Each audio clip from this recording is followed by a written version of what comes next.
sok keminter. Nah, asal dia ulama, entah itu siapa saja asal dia ulama harus kita hormat.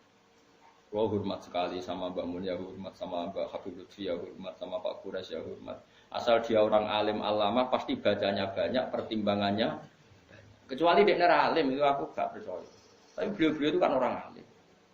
Terus kalau beliau berstatement hukum, itu apakah hukum fikih apa hukum tahapan, kita kan tidak tahu dia wong alim.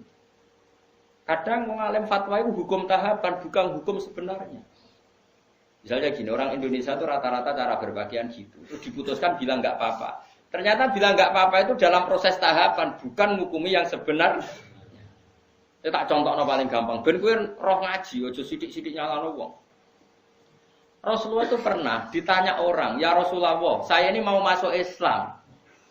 Tapi penyakit dasar kula niku bodoni. Napa boleh kula salat, zakat tapi tetap asal bodoni? Jawab Nabi, gak apa-apa. Wis penting salat. Sause wong iku mirip Abbas protes ya Rasulullah, apakah engkau ngalalo bodoni? Gak bodoni ora halal. Tapi kok jenengan ngolehi ketika wong iku gawe kontrak tetap oleh bodoni, mergo iki mergene maklar rezekine kok bodoni. Jawab Nabi, engko angger sering salat, rak jijik-jijik dhewe mbek bodoni. Berarti ketika Nabi tidak mengharamkan bodoni itu bukan hukum sebenarnya, ini hukum tahapan. Apa hukum tahapan? Ini yang paling angel ning bab fiqh dakwah, mana disebut fiqh dakwah.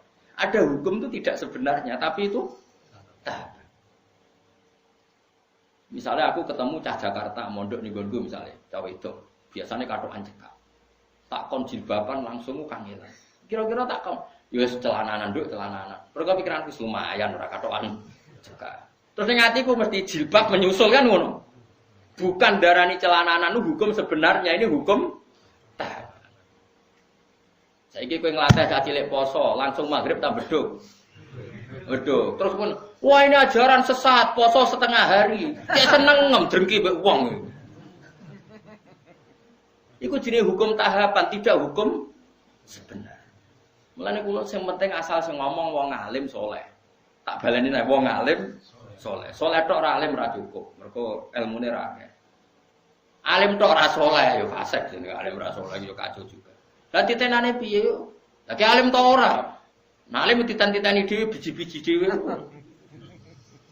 Tapi Nabi itu figur yang luar biasa. Kadang-kadang Nabi itu ngendikan seperti itu. Ono wong memang ono wong salat tapi pamit ijek bodoh. Nek Nabi gak apa-apa sing penting salat. Setelah orang itu mirip sahabat protes. Berarti engkau membolehkan bodoh ni? Jawab Nabi, orang halal bodoh ni. Sayan haru ma yaqulu la ja'al hadis. Ma yaqulu fi sholati. Engkau anggere kulino salat, isin dhewe mbek pangeran, kok ora jijik-jijik dhewe mbek dosa-dosa sing dilakoni. Iku jenenge hukum tahapan. Napa hukum tahapan?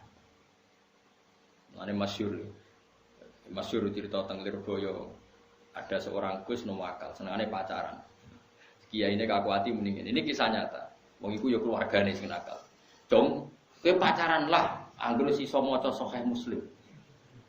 Apa to? Piye ku? Iso maca hadis kok malah pacaran. Ya tenan. Berhubung itu senengi wae. Si cerita aku buse. Tak rewangi sinau Gus nganti walim. Jebule barang wong alim apa ora iku haram ra sida. Lha iku hukum tahapan, jenenge ora kok hukum sebenarnya. Paham ya? Bocah ngono kok ora ero, ngono geger sik. Mulane ngaji ben roh dununge hukum.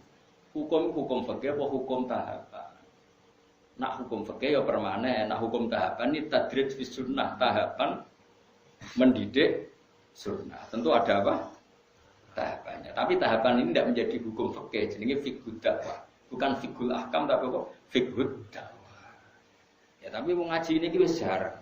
Wong wis sanane emosi gak gelem ngaji. Makanya saya tadi bilang, asal dia orang alim dan soleh. Makanya saya bisa menerima misalnya Sayyid Umar Hafid orang alim, kadang dakwah di Belanda, di mana ya ketemu orang macam-macam. Tapi beliau tidak selalu bilang mungkar. Karena itu tahapan, jadi beliau tidak perlu kesusu darani mungkar. Ini tahap pembinaan.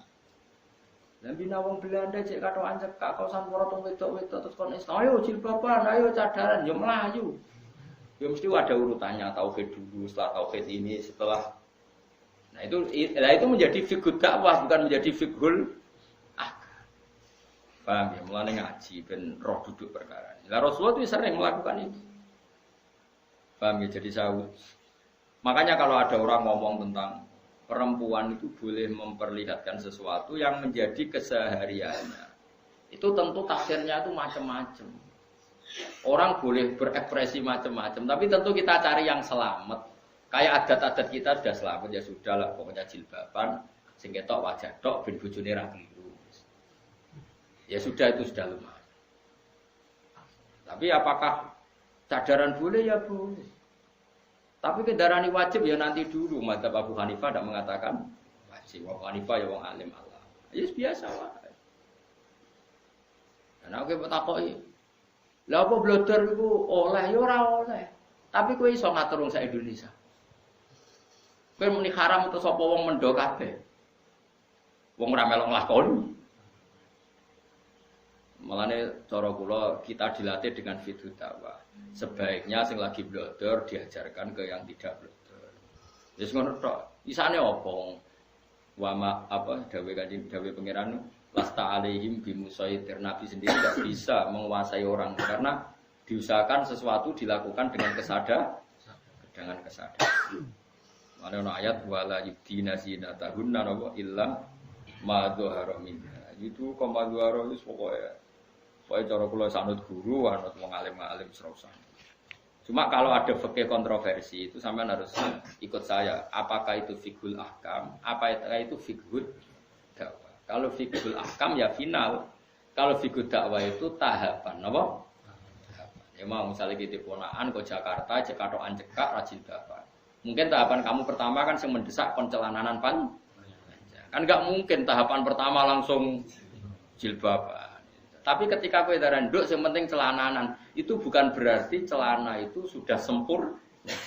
Paham ya? Karena ini masih tahap. Paham ya? Lah ngono jenenge fiqhud dakwah. Jadi makanya masyhur itu kayak Nabi tadi. Ya Rasulullah saya mau Islam, saya mau sholat gini-gini. Tapi saya punya hak bodoni karena mergawe saya itu maklaran agak bodoni ra urip. Dari Nabi, ya dong. Terus ketika orang itu mirip, Ibnu Abbas ngoal, masa ya Rasulullah engkau boleh nodikne bodoni. Aku ra muni oleh. Lah kok jenengan mendel mawon. Sayanhahu ma yaqul. Engko nek wis sering salat, sering lafadzno kalimat thayyibah, engko risi dhewe akhire ora bodoni